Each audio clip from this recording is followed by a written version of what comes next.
Testing, testing, 1, 2, 3, testing, testing. Test 1, 2, 3, test 1, 2, 3.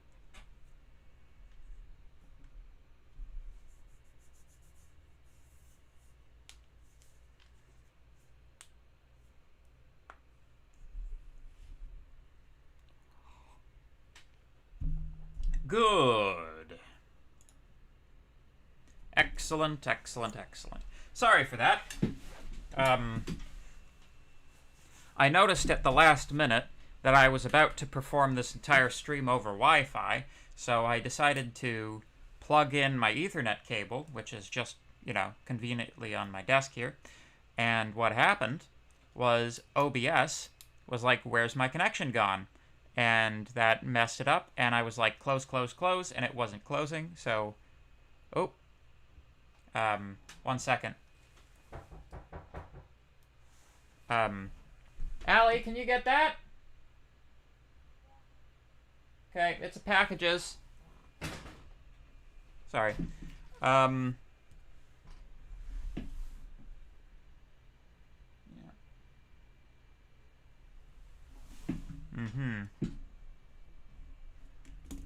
So, anyway. Anyway, OBS just kind of was running in 2 instances, and that was bad. So, anyway. We're all here now, and that's good. So we can get started with the lecture. Only 4 minutes late. So, just trying to remember if there are any announcements. I think Mark has most of the GitHub repositories at this point, so we don't have to worry about that. He's begun contacting people directly if there's a problem with it, so, you know, everything's fine and dandy. Good. How are all of you people in the audience today? I see we have 8 people, 10 people. 10 people in the audience today. How are you doing? Hopefully you're doing okay. It's going to be a hot one today.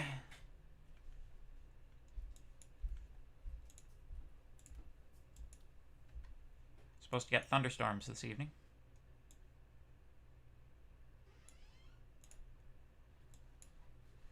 So.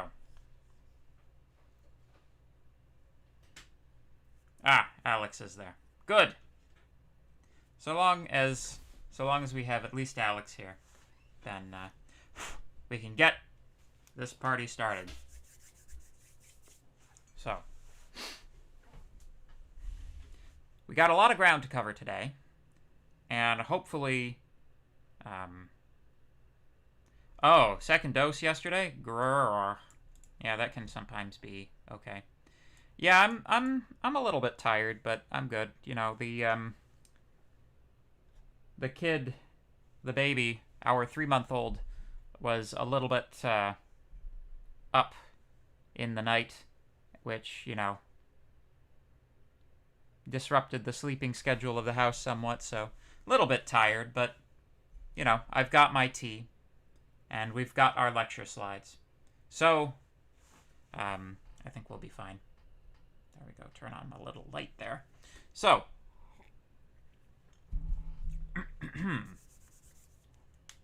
so we were talking last time about shell scripting, and today it's like, and now for something completely different. We're going to jump back into C. If you guys haven't noticed yet, I've set the course up so that we're alternating lectures about C and Unix for most of the course. At the beginning, we kind of have to have 2 consecutive C lectures to get you guys into, like, the introduction and basics to C. And then we're going to compensate a little later on with 2 lectures on Unix, I think. If I have the material, I might throw in some C material instead. We'll see how it goes. But anyway, so we're going to talk about functions and arrays in C. These are kind of different topics which have been smushed together, but that's okay. So we're not going to just talk about functions, because functions are boring. We're going to talk about library architecture at the same time, and the manner in which functions are actually processed by your computer. So let's get into it, eh? So we're going to start off with talking about the grammar of functions. Abstraction satisfaction. Functions are the basic unit of abstraction in C. It's highly similar to the manner in which Python implements functions. However, there are some important differences.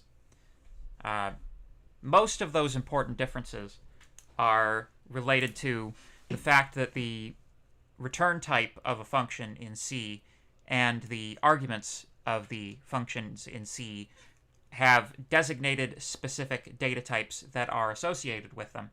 And it is an error to violate those data types.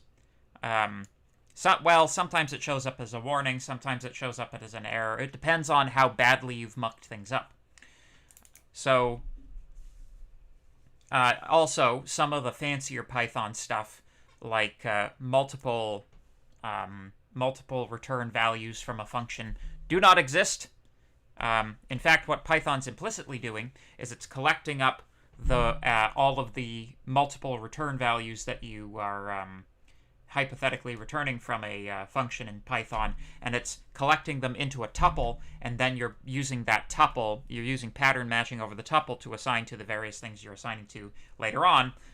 Anyway, so in C, it's you're required basically to have types.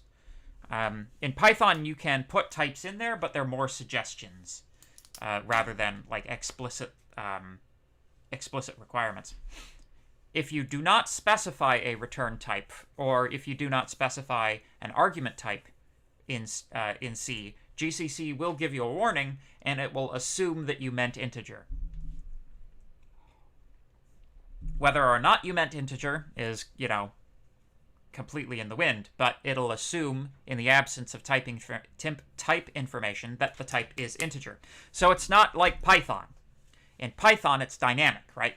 In Python, something has the type because you use it like it has that type, and that establishes the type. In C, everything is typed up front. Just like the way variables are typed up front, everything in a function has to also be typed up front. So, also typed on the keyboard. Ha! Bad joke. Also, curly braces are used instead of colon and indentation, as you should be familiar now. Probably a bunch of you have started on assignment 1. Have you guys started on assignment 1 yet? Just a question to the crowd, because this will make a lot more sense once you start actually trying to program in C. Also, arguments must have their types declared. Yes, again, the default is integer.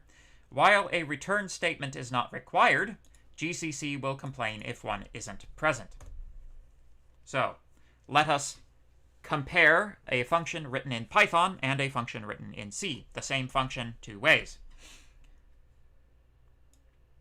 Yeah, if I could make a recommendation for the assignment, don't leave it till Sunday night before it's due. It's got some meat on its bones. Let's put it that way.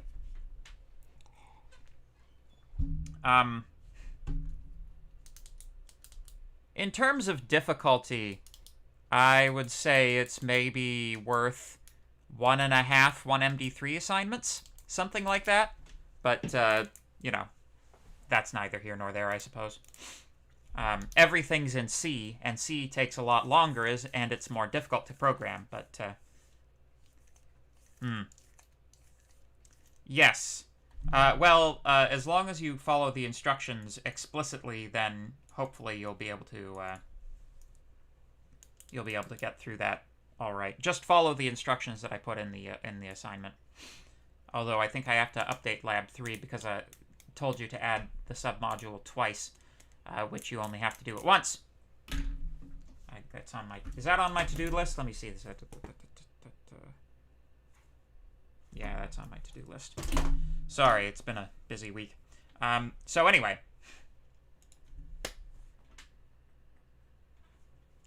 So in Python, you can see we're using colons and indentation.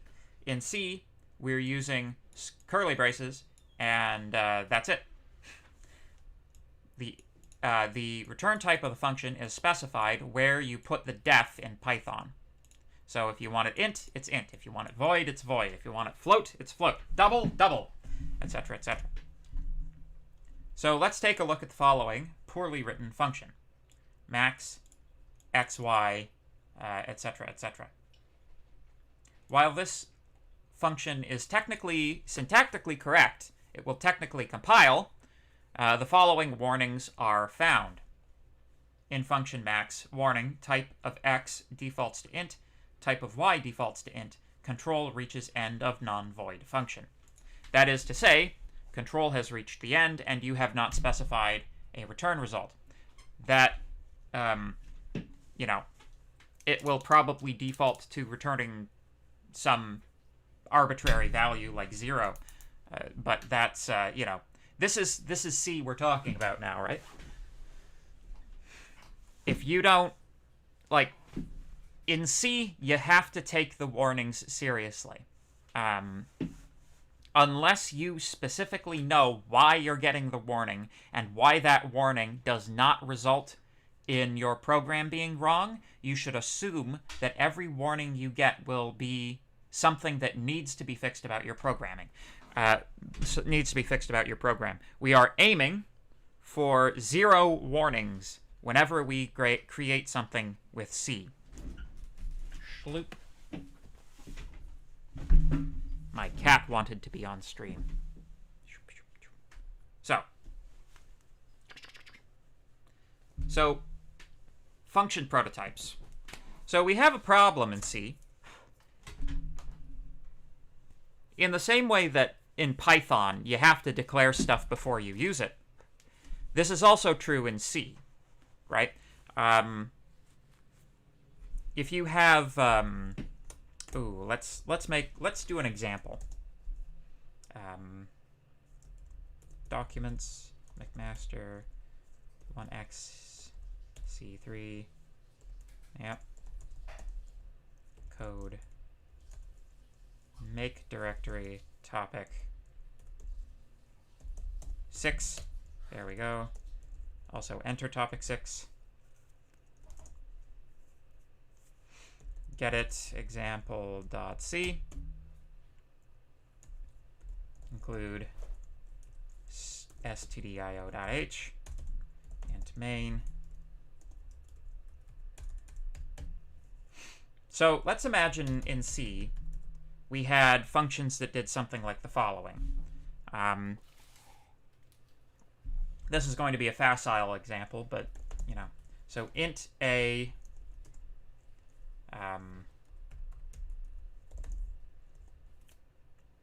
takes x. So a function a that takes x and a function b that takes y. And let's say if x is equal to 0, return 1, else return x or 3 times b at x minus 1. And for b, if y is equal to 0, return 7, else return 3 plus a, y minus 1. So you see what I've done here is I've set up 2 functions which are recursive functions that are mutually recursive, right? So a calls b and b calls a, right? So what do we expect here? So let's print the value of say a at 10. What do we expect? I'm gonna pop that over there. So if we GCC this, compile this baby, example.c, out example, we get some warnings. Implicit declaration of B, and warning, implicit declaration of print is not correct. Ha! There we go. That's a correct warning. So I get this warning, implicit declaration of B. So this guy has not yet been declared. But, you know, it's just a warning. It didn't actually prevent compilation. So let's try running the example program. What do we get? We get 1332. Is that correct? Let's see. It would be 10. Let's do a simpler number, shall we? Let's do 3 so that we don't have to recurse as far. So, we get 72. So, we get 3 times b of 2. B of 2 is 3 plus a 3 plus a at 1. A at 1 is 3 times 7. So 3 times that's 21, plus 3, 24. 24 times 3, 72? 72? Yeah, so we did get the correct answer.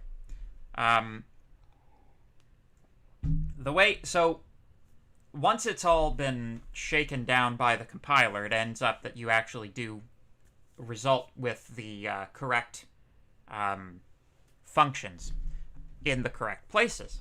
But the problem is that, in this example it works, but this warning might mean that the function isn't in the library that you think it is, or something like that. At any rate, the answer to this problem, to get rid of that warning, is to use what are called function prototypes. So if you just include the declaration line of the function, terminated by a semicolon at the top of the file, int b, int y, then you see when you compile, you no longer get that error. So what that does is it declares to the compiler up front, these are the functions that you have available to you. And then, basically it makes a reference to the function so that the compiler's like, well, this function doesn't exist. It's like making a promise to the it's like making a promise to the compiler. Okay, you're going to look for this one. It does exist. It's later on. I'm going to just leave a tag here so that you can see that it's later on, later when you actually need it when you're in the linking process. So there you go. In C, as in Python, in order for a function to be in scope, it must be defined before it's used. If the function max were defined after main, GCC produces the following warning. Early versions of C did not check for correct function usage at compile time, so the error would show up at runtime. And because C must maintain back compatibility to all of the programs that have ever been written in C, all the way back to the 1970s, it's still possible to do this. That's the same. That's also the reason why Go-tos are still supported, because C must remain back compatible all the way back into the ancient history of mainframes, going back into the, back to the 1970s, because that's one of the design purposes of C, is to never make anything that has ever been written in C invalid. Function prototypes solve the issue of having function typing information available while maintaining C's back compatibility. This is why this is an error and a warning and not an error. So, C has actually borrowed function prototypes from C++. This is a thing that was introduced in C++, and they were like, oh, this is so good, we should put it back into C.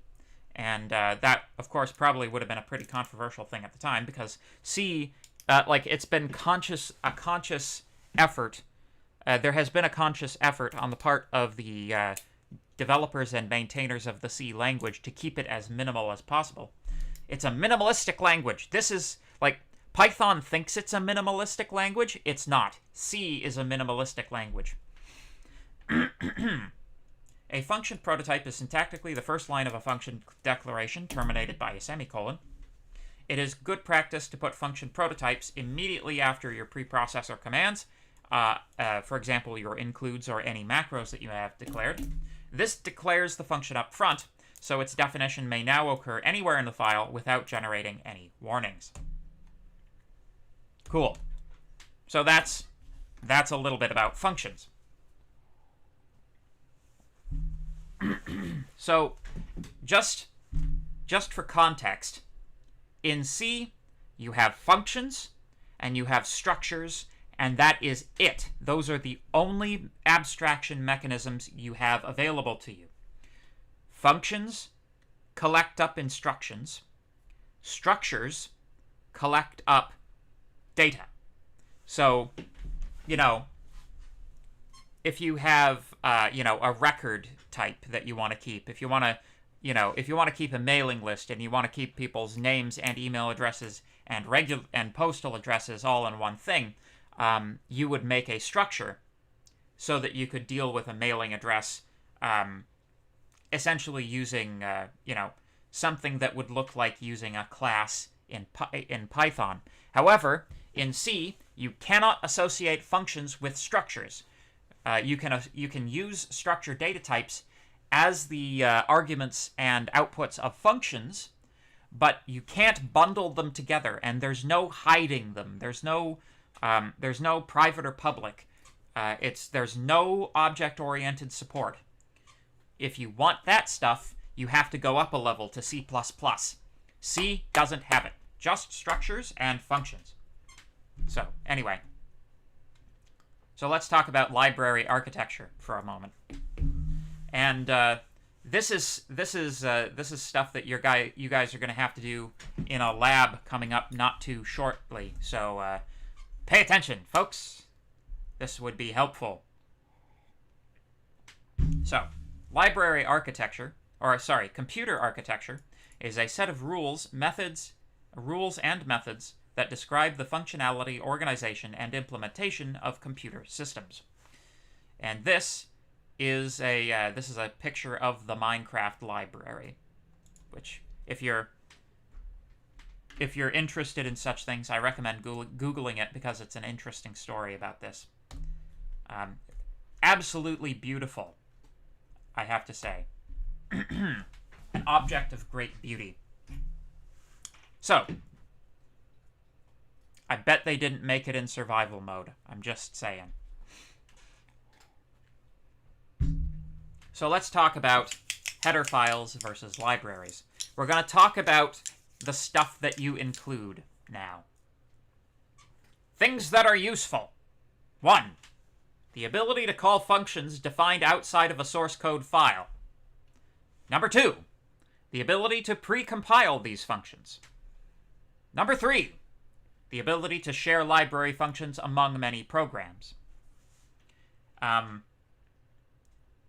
This is going to sound somewhat Unixy, but this is what these purposes are served by the library system.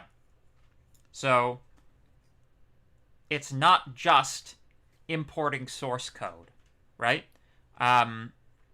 Very often, when you include a library, you're not necessarily just dumping you're not necessarily dumping the source code for printf as a substitution everywhere you're not just dumping the function itself into your source code file. What you're doing is you're making reference to a shared object file, which is a binary file, which is a post-compiled program that can be loaded up. This is what happens during the linking phase of execution, right? Essentially, what GCC will do when you're using a shared object is it will leave a little tag inside of your executable saying, okay, for this, look here. And when you're actually linking the program, all of the various links to all of the various sub-programs that are compiled shared object files, those will get all loaded into memory so that they can be executed without having to interrupt execution flow to perform a bunch of memory operations all at once, right? You load everything up front, if you can, and then you execute. So, these purposes are served by the library system. Header files are files containing the prototypes of functions made available by a specific library. So, like the .h file that like stdio.h, if you actually look inside of that, it will contain all of the prototypes for all of the functions that are made available by that library, and another include statement which actually links you to the actual implementations of those. So now that we know that function prototypes exist, we can actually separate the prototypes from the implementations themselves. They can be in different files. Header files typically contain just the prototypes, and the library file itself, that contains the actual implementations of those functions. So, a library, files in which the functions specified in the header files are implemented. There are two main types of these, static and dynamic. We will talk about that. And because their functionality is so closely linked, when a person says a library, they usually mean both the library file and the header file taken in combination, although this is not technically correct. Technically speaking, the library file is a .c file that contains the implementation, and the header file is what you're making reference to when you include stdio.h or stdlib.h. So, static versus dynamic libraries. Static comes from the Greek statikos, meaning causing to stand.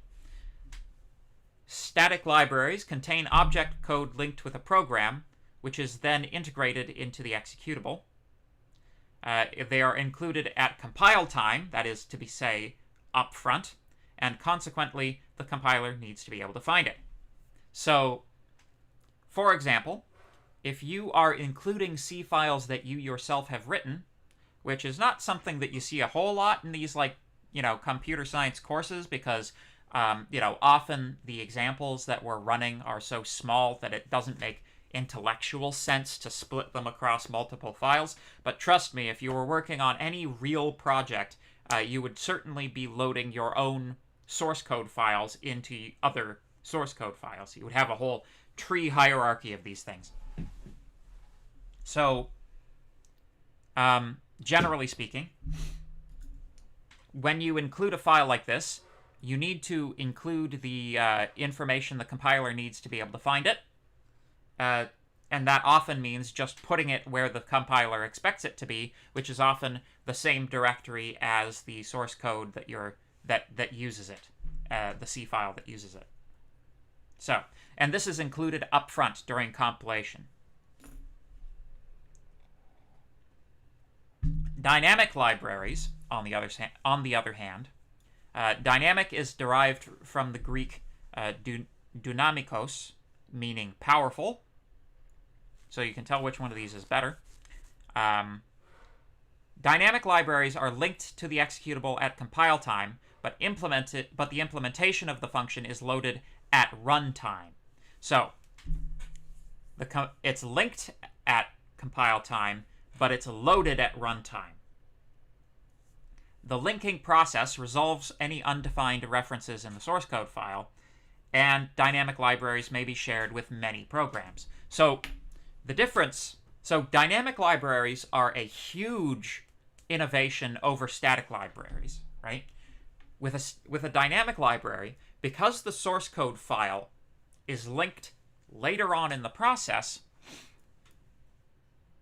you can compile a version of your code that uses a dynamic library, and that dynamic library can change it can change after you have compiled your code, and those changes will show up when you run your code, because your code goes and looks for it at runtime, not at compile time. So that's an extremely useful thing. It's dynamic libraries are kind of what make operating systems really work. Modern operating systems. So yeah, you guys cool so far? You guys following along so far? How is the have I lost you? Give me a thumbs up. It's check-in time.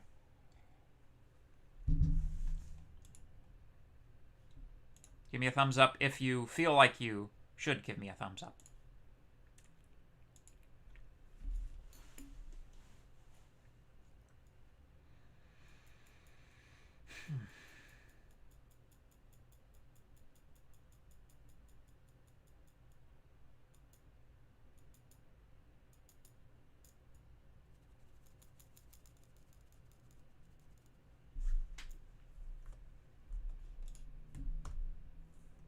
Cool. Sorta. Okay.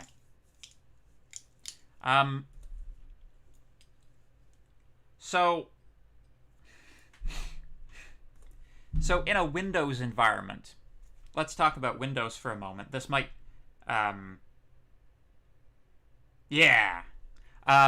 so in a Windows environment, we're talking about dynamically linked libraries, or .dll files, right? That's the Windows version of what we're talking about here. In Linux and Mac, you're talking a .so file, a shared object file. So, you know how, have you ever looked in Windows, System32? If you crack open the Windows operating system files, which they're hidden in a hidden folder away from the prying eyes of you plebs.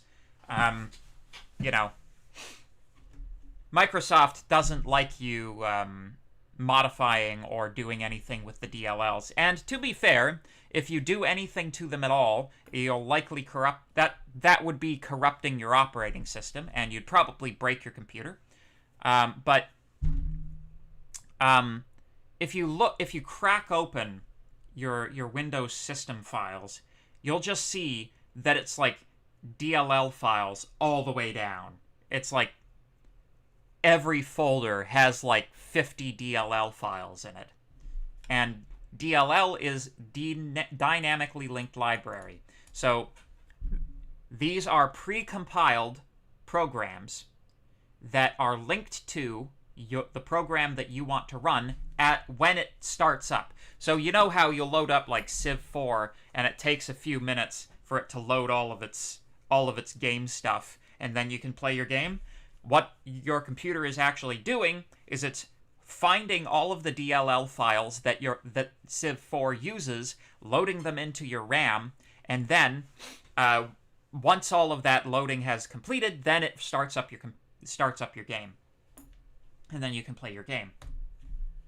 Civ4 is, I guess, my example program.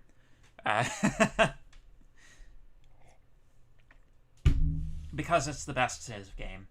So, find it in your local library. There are two ways to include files. You thought there was just one. Ha! There are two. You can use angle braces, or you can use quotes. If the file name is enclosed in quotation marks, GCC will search both the first relative directory of the current file and a pre-configured list of standard system directories.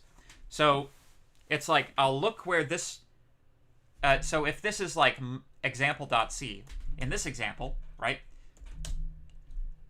it would look in just this directory. It would first look in this directory.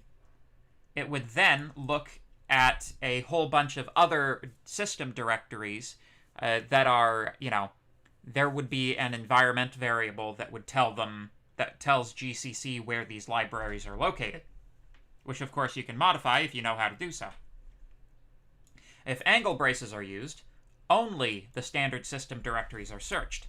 So angle braces for system files and quotes for your own files. That's the distinction we make here. Technically speaking, this means you could use quotes for everything, but if you had like a local version of if you had a local file named stdio.h, which I highly don't recommend that you would ever do, but if you ever did that, and you had this in quotes, it would find it would find the local version first, and it would execute the local version and not make reference to the correct version. You know, I'm assuming at this point that anybody who tries to re-implement stdio is like mad, like they've lost their marbles. So if it's a standard system library, use angle braces, and if it's a file that you've written, use quotation marks. So there you go. Header files for miles. So from the GCC documentation, header files have two purposes. You might say, what is the purpose then of separating all the function prototypes from the actual implementations? I'm not doing that myself. Should I be? What is the point here? It doesn't seem to have a purpose. Well, here's what GCC has to say about it. So this is the gospel according to GCC, or I guess the gospel according to Dennis Ritchie. The gospel according to Dennis, chapter 2, verses 3 to 7. Header files serve two purposes. System header files declare the interfaces to parts of the operating system. You can include them in your program to supply the definitions and declarations you need to invoke system calls and libraries. So, you remember way back in topic 1 where we did, like, you have your application layer, and then you have your API layer, and then that sits on top of the kernel, and the kernel sits on top of the hardware? Like, you have that layered structure to the operating system? These header files declare the interfaces to the operating system. The header files declare the interface. They are the interface to the API. In fact, API stands for Application Programming Interface. So, to some extent, the header file is the interface, because it, you are running parts of the kernel sometimes when you do this. Number 2, your own header files contain declarations for interfaces between the source files of your program. Each time you have a group of related declarations and macro definitions, all or most of which are needed in several different source files, it is a good idea to create a header file for them.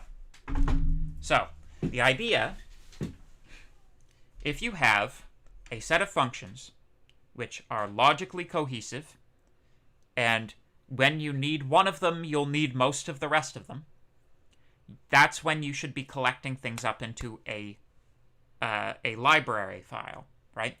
When you make a library file, it's a good idea to have the interface to that declared somewhere else.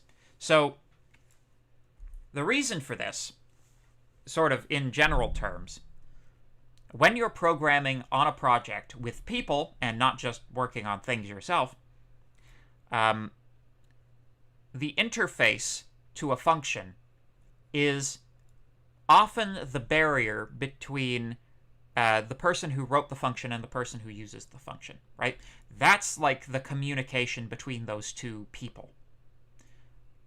If the person who's writing the function changes the arguments or the return type of a function arbitrarily, let's say, oh, I just want to add this extra parameter because it lets me do this, that, and the other.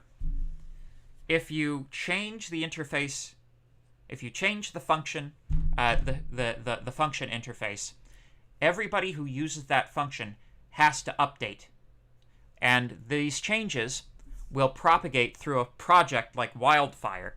And so, basically, it's to try to prevent you, some dumb person working on a function in a library, from making changes which will break the entire rest of the organization's code, which is a bad thing.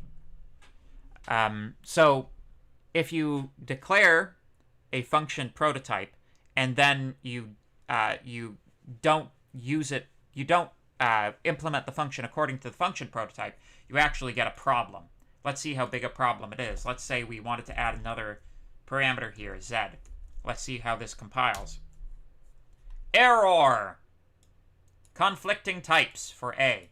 So that will actually, like, I know sometimes C gives you warnings when other languages give you errors, but in this case, it actually gives you a hard error. It stops you compiling that stuff. You are prevented from compiling it because you are conflicting with the header. You're conflicting with the prototype. And if the prototype is in a header file, basically, if you have write permissions on it, then you can go in and modify the header file.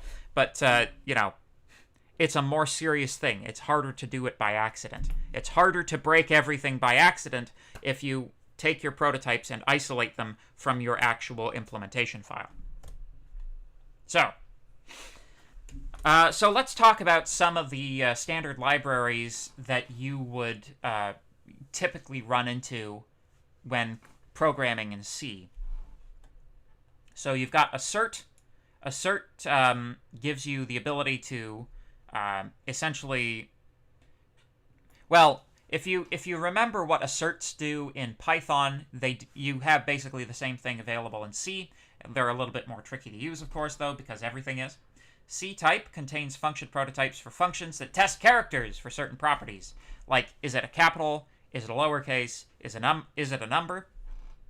Erno defines macros that are useful for reporting error conditions, so erno is error number. Float.h, floating point size limits of the system. So float.h actually contains system parameters. It's like, ho ho ho, your processor only supports 16 bits, so you gotta write a program compiler that actually uses 16 bits, stuff like that. Limits.h contains integral size limits of the system. Locale contains function prototypes and other information that enables a program to be modified for the current locale on which it's running.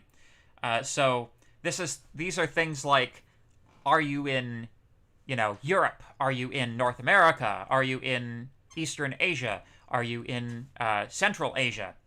All of these, are you in Australia? Are you on the moon? Are you in Antarctica? Are you at the bottom of the Atlantic Ocean? All of these sorts of things.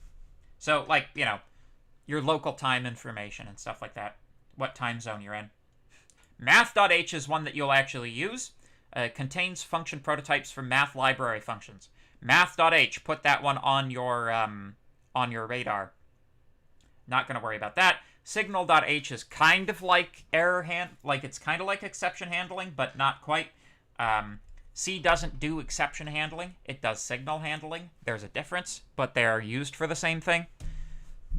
This should be a familiar refrain by now.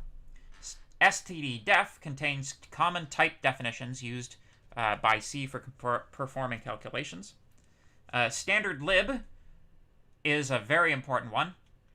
Contains function prototypes for conversions of numbers to text and text to numbers, memory allocation, random numbers, and other utility functions.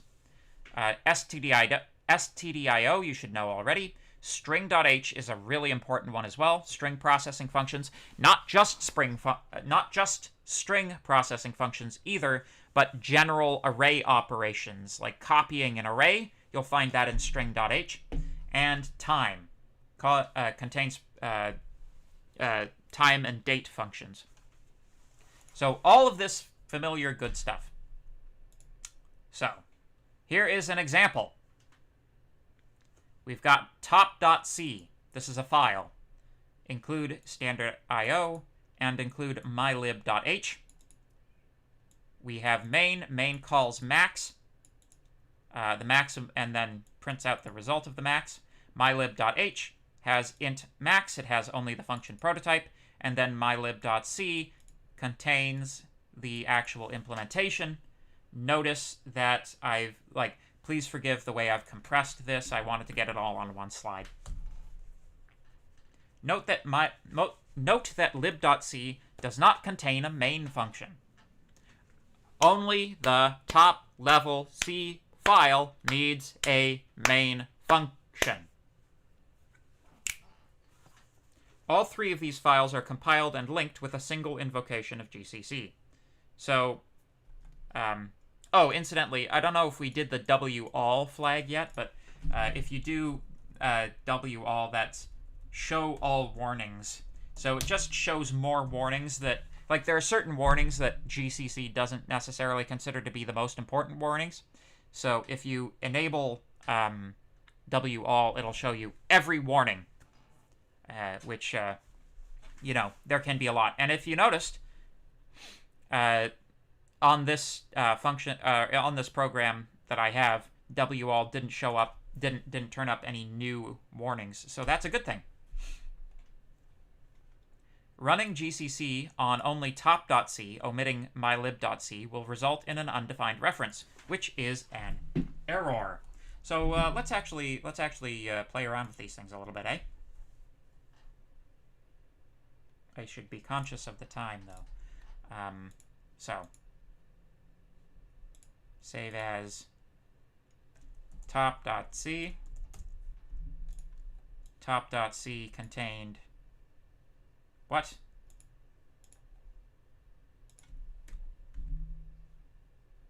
This is probably not going to copy correctly because it never does. I should switch to minted.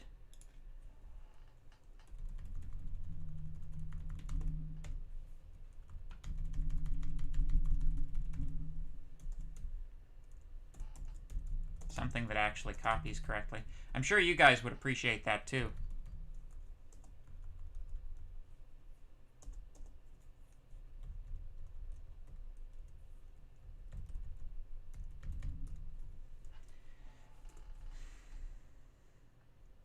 So, there we go. The maximum is, there we go. Notice when you saved it, that told get it that it's a C file, so that then all the syntax highlighting came in.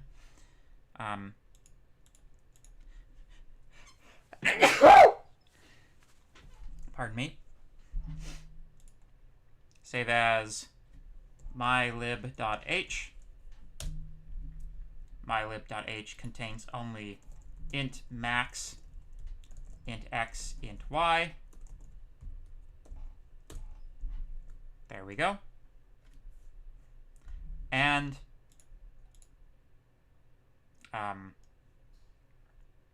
new file.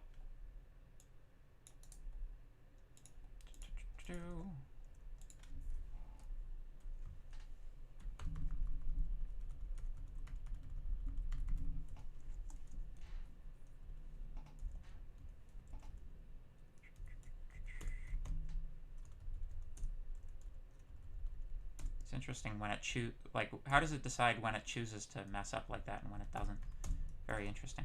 All right, save that as mylib.c. There we go. So this is static compilation. In order to compile both of these files together, you type gcc top.c and mylib.c, output top. Oh, I've got some characters in function main. Ho ho. I've got some illegal characters. This is an illegal character. And so is this. The wrong quotes. That's better. So you can see no errors. We've got top. Let's execute top. The maximum is 5. So there you go. So if you omit mylib.c, the problem is we get an undefined reference to maximum. So that's a problem, right? Maximum, basically, we're loading the header file, but we're not loading the actual source code file. Now, one thing that you could do, if you wanted to, is you could include the source file here, include mylib.c, and then everything works. But, that's... You can either give the source file to GCC or you can make reference to it in the header file.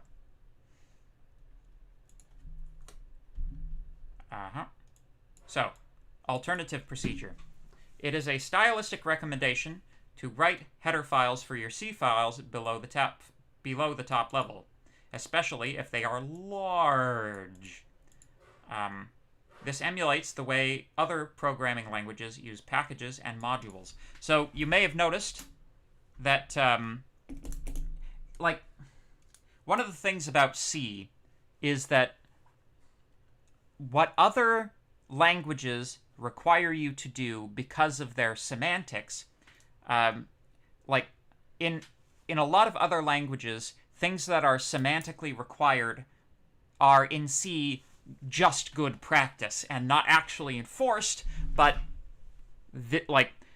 as C's been around for a very long time, 50 years. There's a more or less standard way of approaching writing a C program, from the way that you indent your code blocks to the manner in which you use header files. The way that Python's indentation is the standard way of doing C indentation, but C doesn't enforce it, but Python does. That's a great example. And the way that C uses header files is very similar to how other languages use packages and modules. So, however, the header file may be successfully omitted. In the previous example, if you change this, if you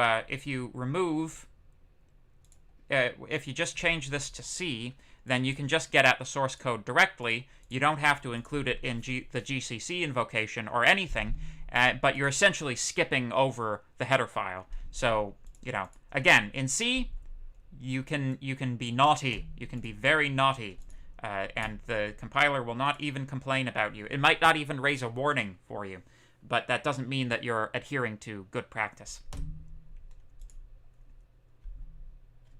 So, and now let's just talk about dynamic libraries.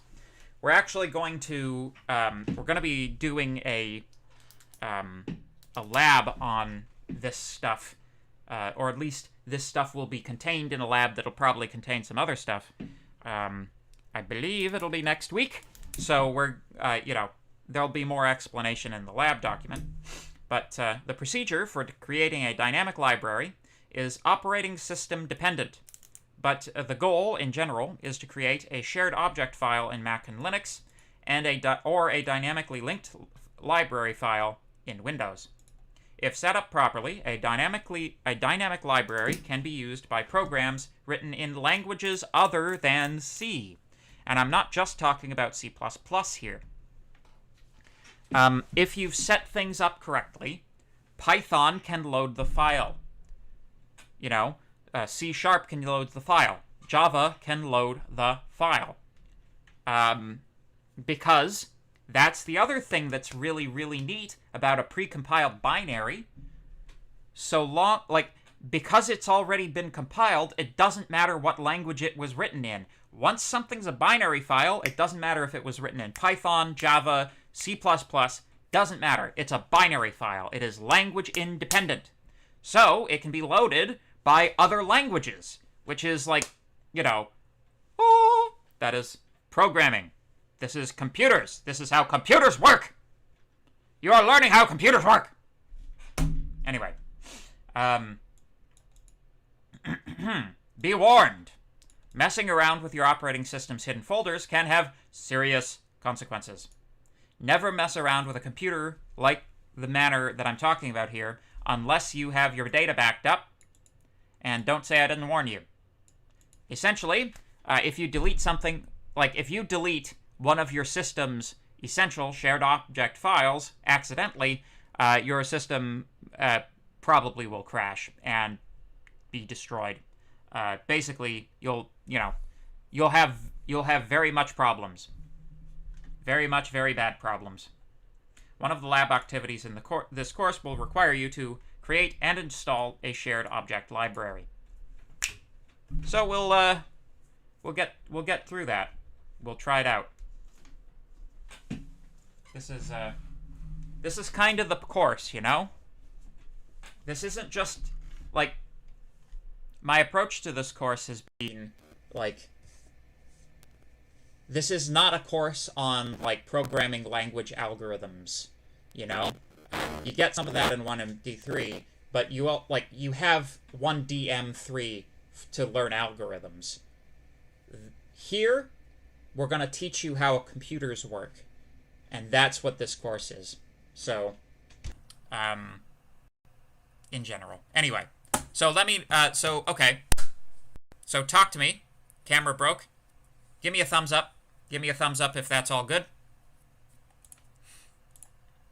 Man, I gotta haul ass to get this finished. I knew this would be a trouble with this. I knew this would be difficult with this set of lecture slides. And the mic? All right. It happens. It seems that my setup is vulnerable to mechanical vibration, which is terrible.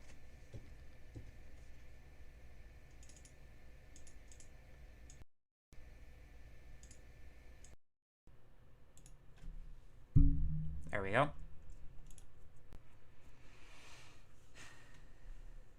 Cool.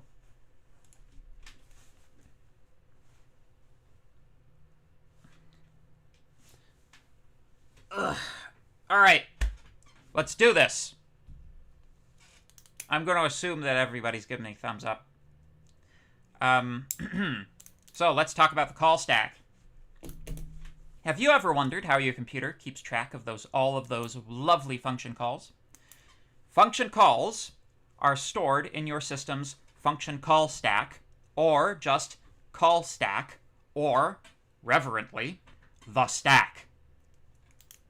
The call stack has a fixed or static size, so in your system, there's a certain number of functions you can call, and then you can't call any more functions because you run out of stack space.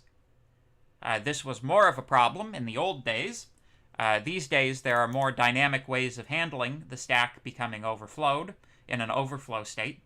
But yeah, essentially, if too many items are added to the call stack, this can result in an error called stack overflow, which incidentally is what the Stack Overflow website, which I'm sure is your best friend by this point, is referencing. So think about it this way. You have a segment of memory of a fixed size, which stores function calls. Basically, it stores functions and their local variables, right? It's a fixed size. So if you try to put one too many function call into this stack, then it can't be put in. You have an overflow state. In the same way that you have integer overflow. To understand the call stack, we do need to talk about some rudimentary data structures. I know I just said this isn't a course on data structures, but you have to know what a stack is in order to know what the call stack does. So, a stack is a data structure that always returns the most recently added element. It's also known as a last in, first out buffer. So, there are two primary operations on stacks. You have push and you have pop. When you push something to a stack, you're adding an element to the data structure. Oh, did it happen again? Jesus H. Christ. Ha! That's a funny one. That's a good one! Hilarious.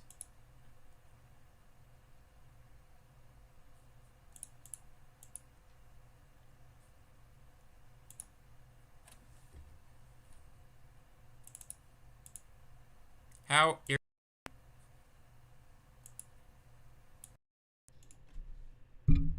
we go. Alright. So, when you push something, you're basically putting something on top of the stack.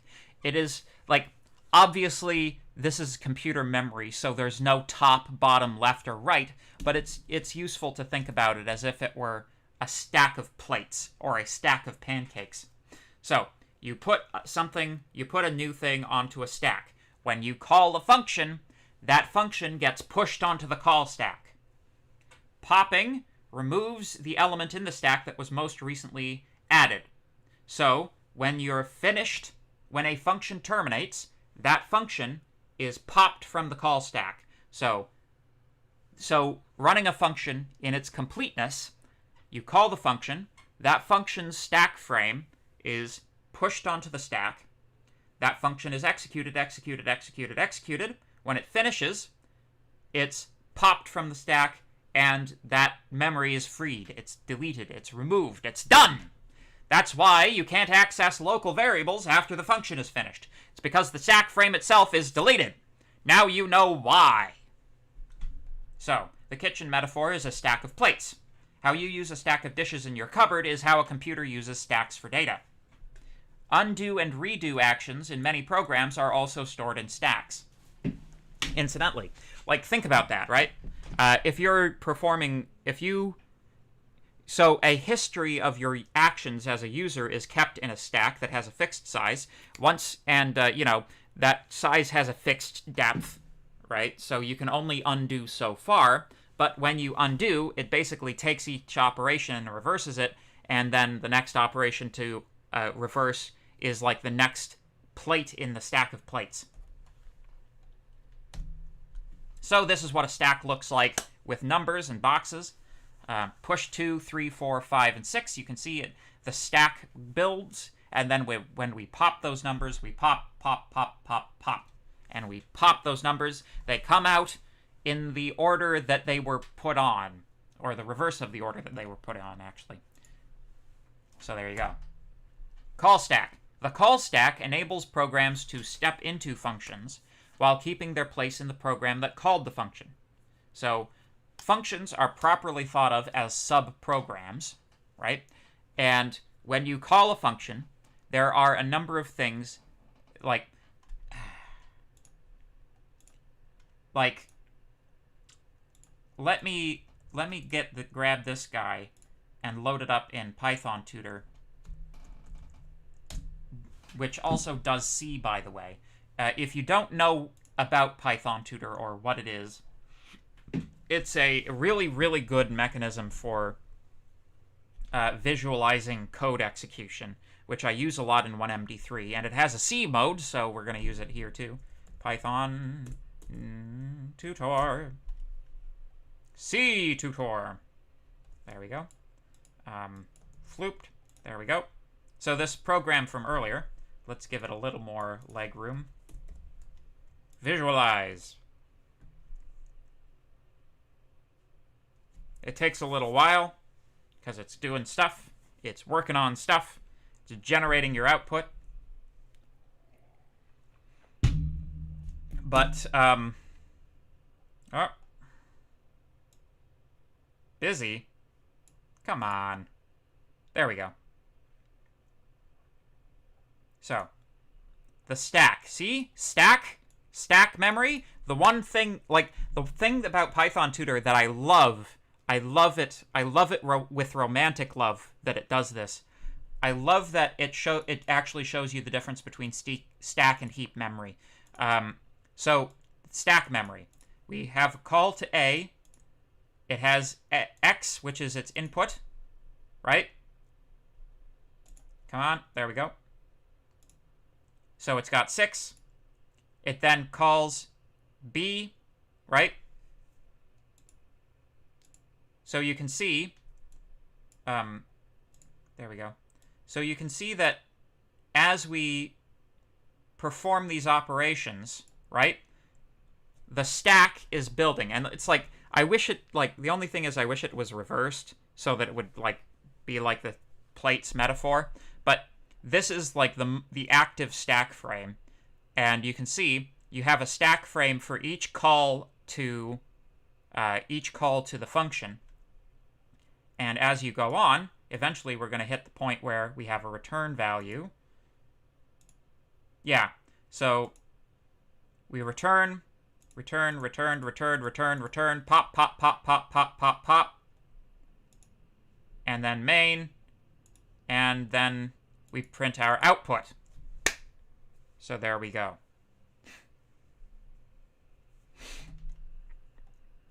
That's how stacks work.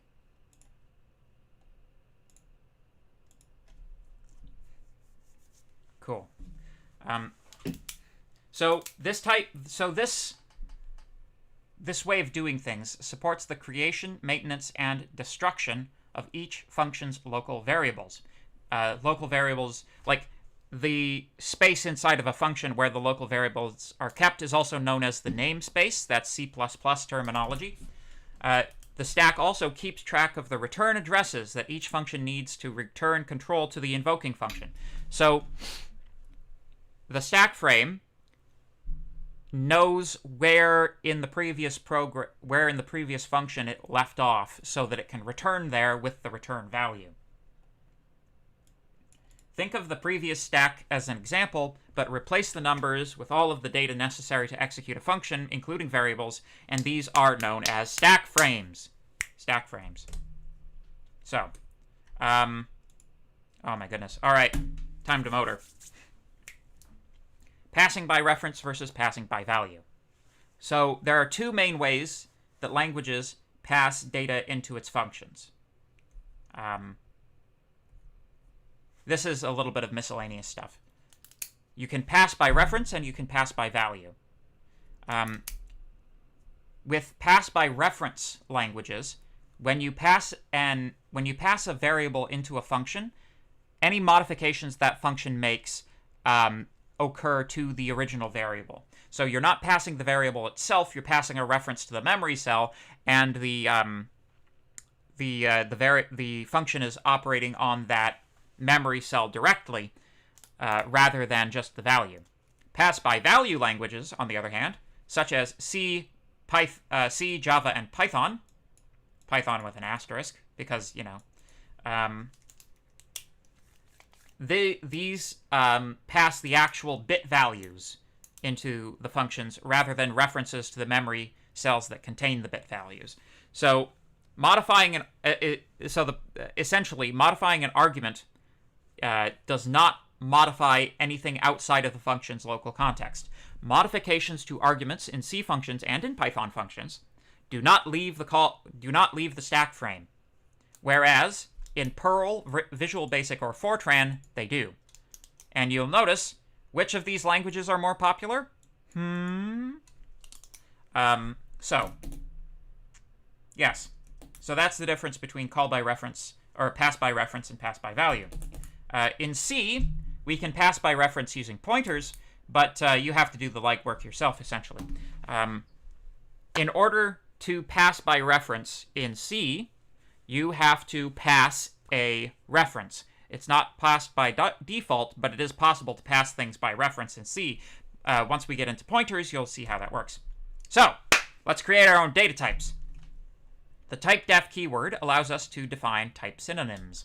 So, for example, we know that chars are stored in 1 byte, so we could say typedef unsigned char is a byte. This allows us to use the new type byte anywhere a type must be declared. So, if you include this line, at the top of your program. You can have anywhere you need an int or a float or whatever, you can use your own custom data types. These are type synonyms, though. They have to be based on existing types. The compiler will swap the type's synonym at compile time. Type synonyms can be very useful for improving the readability of your code, as they allow for more descriptive type information. By convention, data types are capitalized. Enum with terror. Another way that we can define custom types in C is with enumerations. So enum, Pokemon status, faint, sleep, paralyzed, poison, freeze, burn, or none. So what this does is it declares a new data type which may only have the values indicated. Enumerations are actually very common. Python tends to try to use strings instead of enumerations. Essentially, under the hood, each one, like, faint is 0, sleep is 1, paralysis is 2, etc., etc., but it allows you to relabel these things so that your code is a lot more readable. So that you don't, have a lookup table where you're like, okay, status 0 is operating, status 2 is stopped, etc., etc. You can just put that directly in the code with an enumeration. Not only is this type available, but enumerats may also be used as literals. Yes, these guys can be used as literals in the code once declared. So, if the status is none, status is none initially. If status is equal to poison, hit points is equal to hit points minus 1/16. If hit points are less than or equal to 0, status equals fainted. Those of you who know Pokemon will know that that's correct. In reality, each of these enumerats is an alias for a literal bit type value. So, it's not being stored as a series of characters as you would do in Python. This is being stored as, 0, 1, 2, 3, 4, etc. Just like type defs, the main purpose of enumerations is code readability. So, yeah, you could just use 0, 1, 2, 3 to indicate all of these different states, or you could actually, you could use an enumeration to be able to put that directly in your code directly. Yes. Also, and we're going to talk about, this is very, very quickly, but you can change so the way that you change scopes on variables is you use what are called storage class modifiers. These are the storage classes in C. Auto is like your basic default, local variable. External is your global variable, global between multiple files, and you don't really have to worry about static or register, but if you want the initial value of a variable to not be garbage, then you can use static instead. And basically, the difference here is also where it's stored, right? Automatic variables are stored in the stack, whereas external and static variables are stored in heap data. And if you want to actually manipulate the CPU registers themselves, you can actually declare a variable as being a register. Keep in mind you probably only have 16 of them. And that's the type of optimization that C will perform on its own if you enable some of the optimization on it. So, yeah. So let's talk about arrays. Arrays, the simplest data structure. I'm going to skip the comic. If you don't want to skip the comic, pause the lecture. I see data arrayed before me. So in Python, you had many data structures to choose from. You had tuples, lists, dictionaries, sets, or strings. In C, the only data structure supported natively is the array. That's right. Everything is arrays. Array is like... It's like the primordial data structure. All of these guys are different types of arrays, like sometimes with structs thrown in, and data policies. Every one of these is an array with either a struct thrown in or a data policy. So, in C, the only data structure supported natively is the array. If you need something more complex than an array, you either have to find a library defining it, or you have to define it yourself. So what is an array, then? An array is a contiguous segment of memory which may be accessed via linear indexing. So you've got your memory, you have a strip of memory, which is continuous, it is connected and all together, and it all has the same type, and you access the various elements using indexing the same way that you would access the elements of a tuple using indexing, right? Starts at 0, 0, 1, 2, 3, 4, 5, 6, 7, etc. That's probably backwards for you, but anyway. So yes, the big thing for the biggest difference between an array in C and something like a tuple in Python is you have to think about it as a fixed chunk of memory. It's a chunk of memory. You declare how big it is up front. They set aside for you that chunk of memory, and then you can use it. If you exceed the size of that chunk of memory, it will not tell you, it'll just segfault. That's a big error. That's a hard crash. So, that's another way of saying that arrays are static. The size of an array does not change during execution. You can destroy one array and create another one, or you can create another array, copy it over, and that second array be slightly larger, so you can expand the array that way and rewrite the reference numbers so that that array points to the new one and then destroy the old one. You can perform those types of memory operations, but an array, once declared, does not change its size. It can only change its size, quote unquote, by being rebuilt and the old one destroyed. So we must know the size of the array at the time of declaration. We must know how many elements it contains and what data type it is, because we have to know how many bits of memory we're assigning to that array. There are ways of getting around this, but not without pointers, which we'll talk about soon enough. So once we can manipulate memory addresses directly, we can start doing some dynamic memory allocation, but arrays are statically allocated memory. Statically allocated memory. So, syntax. An array is declared in the following manner. Integer C, you have the name of the array C, and the number of elements X. Note that X must be either an integer literal or an expression which evaluates to an integer. X must have a concrete integer value. This rule applies to array indexing as well as just declaration. On declaration, an array is filled with junk data. So, for example, let's just not worry about this. Int C5 for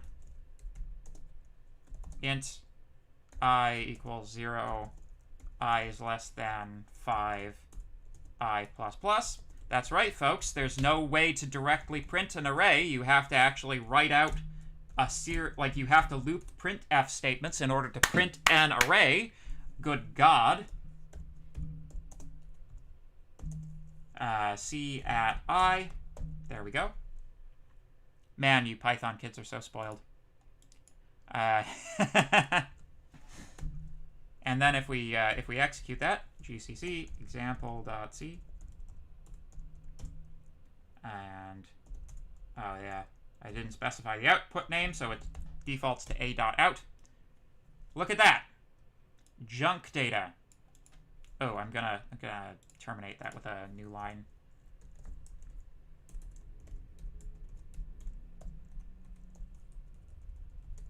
There we go.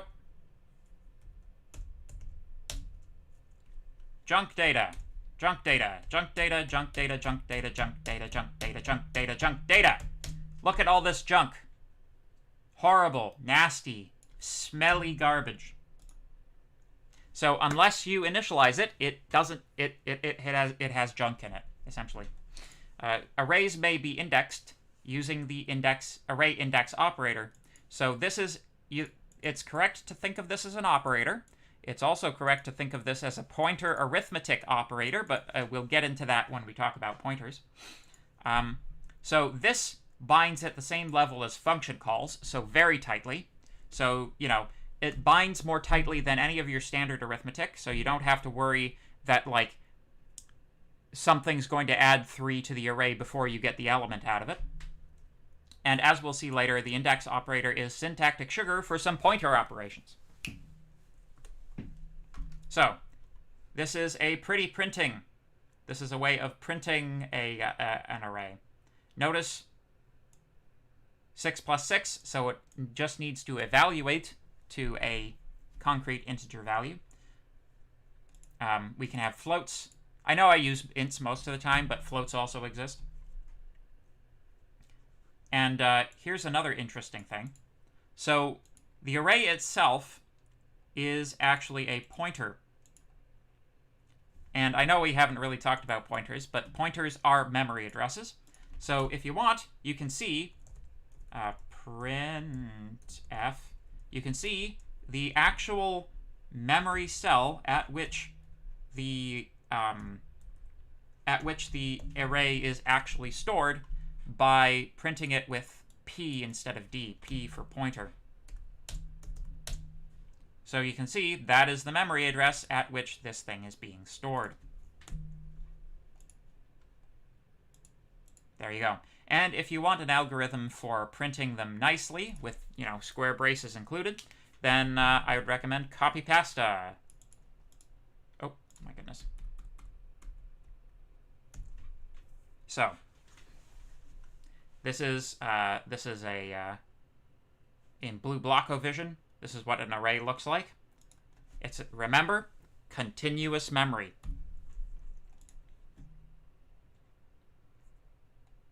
Yes. So, if we actually tried to run this, we would get the warning, format D expects argument of type int, but argument 2 has type int star. That is to say it's an integer pointer. The star means pointer. So this line 5 here, this would cause a compiler warning. It would just point a... What it would do is it would print a pointer as if it were an integer, which would, you know, essentially, it would print it not in hexadecimal.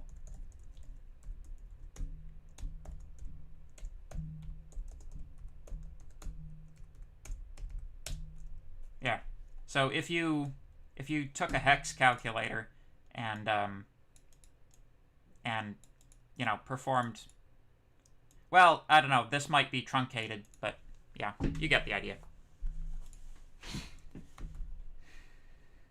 Yes, so that's our output. We get junk data if we don't initialize.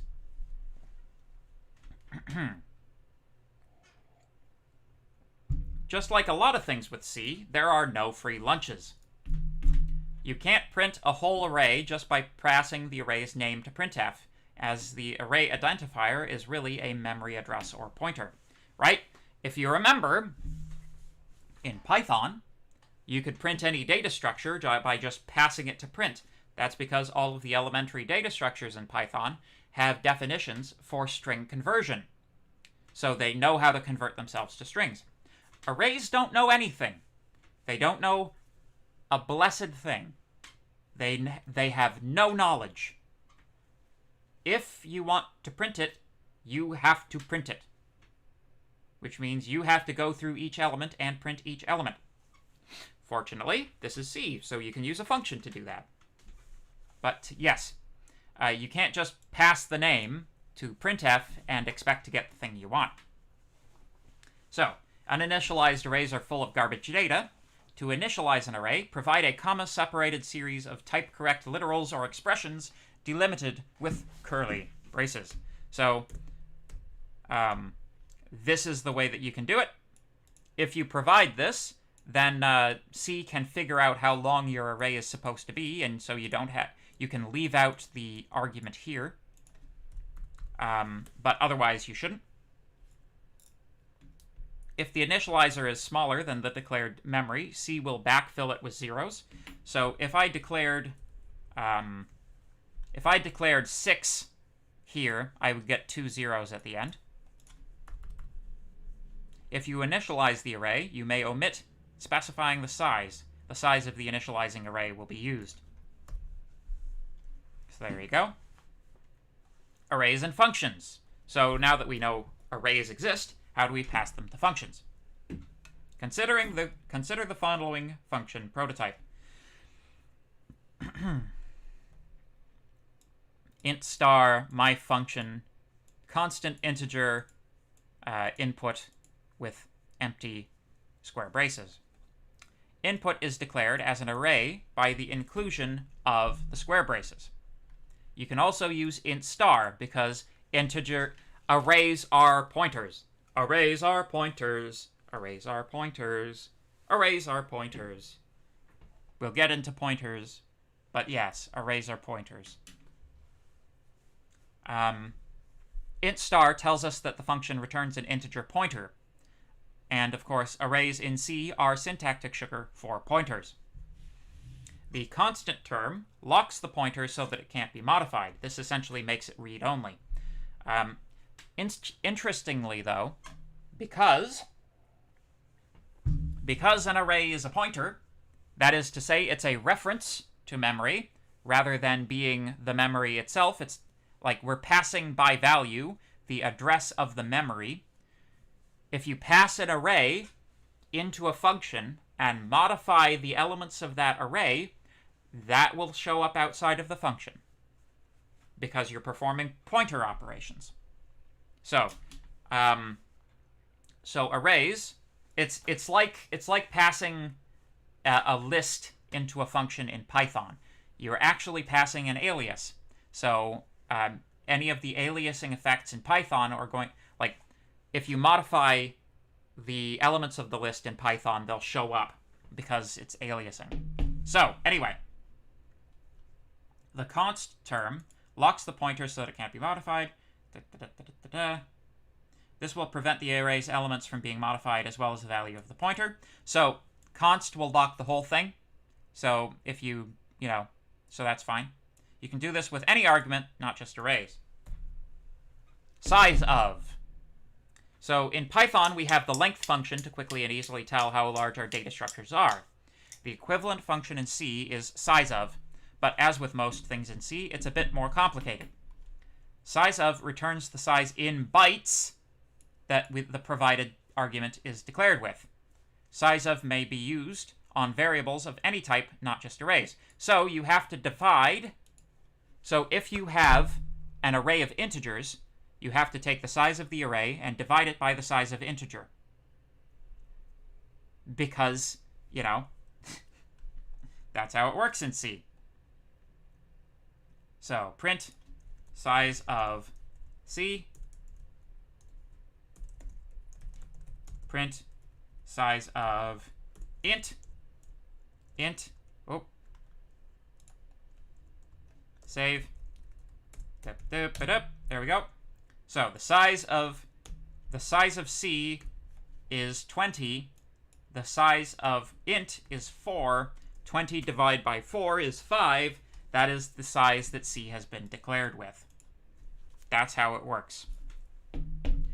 Accordingly, the declared length of the array is equal to the size. Yes, yeah, that's what I just said. Okay, cool. Accessing higher dimensions. Linear arrays are all well and good, but what if I need to represent a matrix? Like, for example, if the professor gives me a horrible board game question for the exam.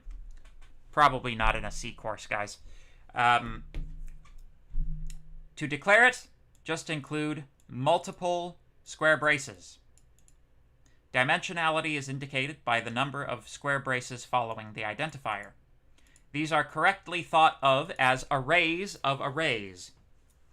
Providing n minus k indexes to an n-dimensional array will produce a k-dimensional array.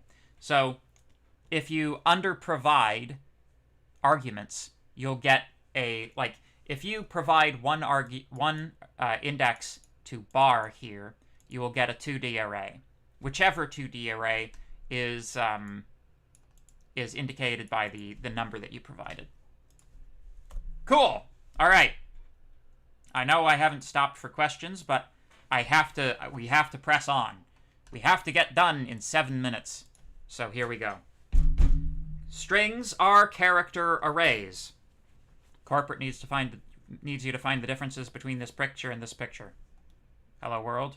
Hello world. In characters with a null terminator. GCC. They're the same picture. The double quote string is literally just syntactic sugar for this guy. That's literally how it works. So, character arrays, not character sheets. As it turns out, C handles strings as character arrays. Consider the following declarations. Character foo is bar. Foo will be written into memory as bar null terminator. If we specify a size of 10, then we get the following. bar null null null null null null null. /0 means null. It's the integer interpretation of the null character is 0. So it's like all bits are 0. That's what null termination is. So string isn't even a keyword in C. So if you can check that super easy. Let's just see. String. Nope, not highlighted green. Int, highlighted green. Float, highlighted green. Bool, highlighted green. String, not in C, my friend. So you gotta start thinking about your strings as if they were character arrays. Like I said, the array is the primordial data structure. Character arrays may be indexed just like regular arrays. String literals are always terminated by the null character implicitly. So anytime you do quotes and something, there's always a null character at the end. Always, always, always. And that's true in any language. We can receive strings directly from scanf using the %S format specifier.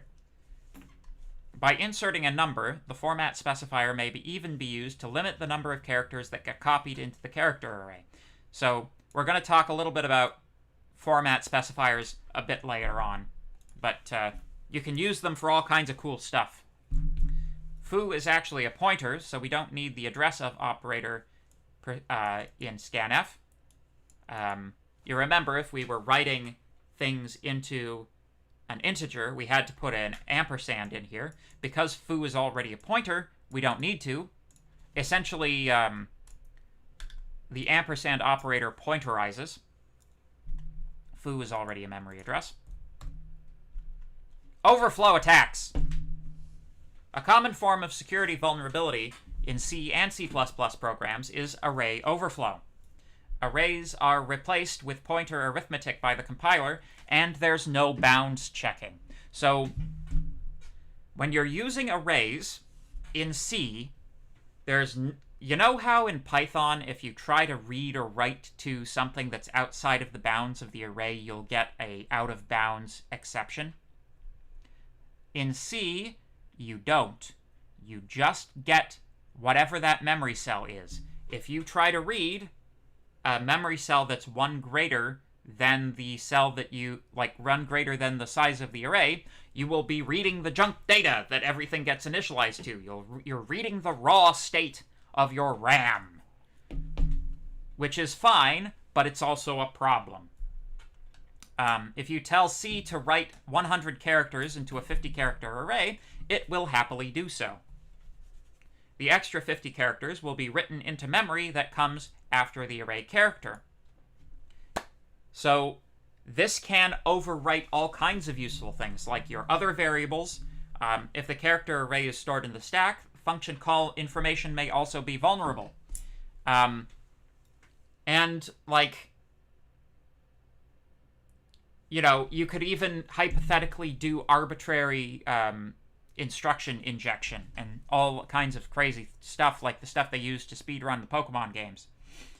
The moral of the story is that you should always limit the things you write into an array to the size of the array manually. You have to do it. This is C we're talking about here. There's no free lunches. If you are trying to write to something bigger than the array, C will let you do it. So you just have to not. That's your responsibility. So, and here's an example of a program that will perform a stack smashing attack. So, if we have space 10 for a query, right? If we allocate 10 characters to this query, and then when we call scanf, we provide more than 10 characters. If we provide a sufficient number of characters, those characters, scanf will just write them into this array, regardless as to what comes after, or regardless as to the size of the array. So, if you do that long enough, the size of the array exceeds the size of the call of the stack frame, and that's called a stack smash. And you don't want that. That's a problem. Your operating system will stop you and tell you you're dumb and kill your program, and you will have deserved it. So yeah, there we go. Hoof. All right. Oh, I don't have any end of slide comic this time? My goodness. All right. It's 12:10. Any questions?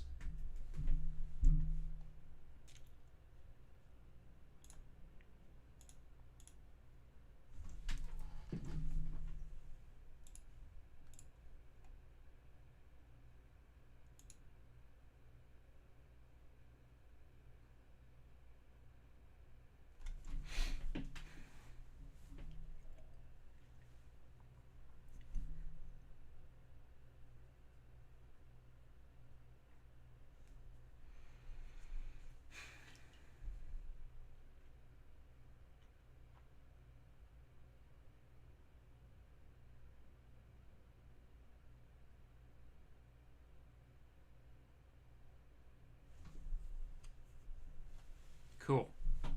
I know we went through arrays pretty quickly. There's really no substitute for actually using them. So if you would like to reinforce the lecture material, I recommend getting a start on assignment 1. So yeah, there's really no substitute for the practical experience here. Just keep in mind, printing things is your friend. If you're having difficulty, try doing things inside of the Python tutor, because that allows you a view of all of your memory all at once. It's much easier to do this than to insert 1,000 million print statements. Excuse me, presuming your program is short enough to fit inside of it. That's the only thing about this guy, is like your program has to be reasonably short to fit inside the box. But I think that pretty much all the assignment problems should be fine for fitting inside here. They're not overly long. You know, it's stuff like implement bubble sort, or implement some basic statistical stuff. But I think that pretty much all of the assignment questions need arrays in one form or another. Because, like, man, like,